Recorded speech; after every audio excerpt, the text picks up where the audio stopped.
എല്ലാവർക്കും നമസ്കാരം. അധ്യാപക മേഖലയിൽ വരുന്നുകൊണ്ടിരിക്കുന്ന മാറ്റങ്ങൾ അറിയാൻ നിങ്ങൾ ഈ ഒരു ചാനൽ ഫോളോ ചെയ്യുക. നിങ്ങൾക്ക് ഉപകാരപ്രദമായിരിക്കും.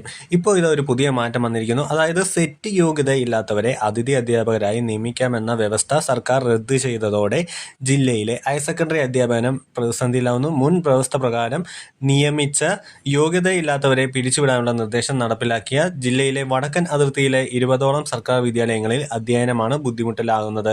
സെറ്റ് യോഗ്യത നേടിയവരുടെ അഭാവത്തിൽ സെറ്റില്ലാത്തവരെ നിയമിക്കാമെന്ന 2024 മെയ് 30 ഉത്തരവ് തുടരാൻ കഴിയില്ലെന്നും അത് റദ്ദ് ചെയ്തതായും അധികൃതർ പ്രിൻസിപ്പൽമാരെ അറിയിച്ചിട്ടുണ്ട്.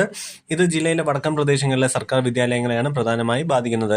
ജില്ലയിലെ 895 ഹയർ സെക്കൻഡറി അധ്യാപക തസ്തികകളിൽ 300ഓളം അതിഥി അധ്യാപകർ ജോലി ചെയ്യുന്നുണ്ട്. ബിരുദാനന്തര ബിരുദവും BEdും സെറ്റ് നേടിയവരെയാണ് ഹയർ സെക്കൻഡറി അധ്യാപകരായി നിയമിക്കുക. 2024 ഉത്തരവ് പ്രകാരം സെറ്റ് യോഗ്യതയില്ലാത്തവരുടെ അഭാവത്തിൽ സെറ്റ് ഇല്ലാത്തവരെ നിയമത്തിൽ പരിഗണിച്ചിരുന്നു. പ്രത്യേകിച്ച് social work, communicative English, journalism തുടങ്ങിയ വിഷയങ്ങളിൽ.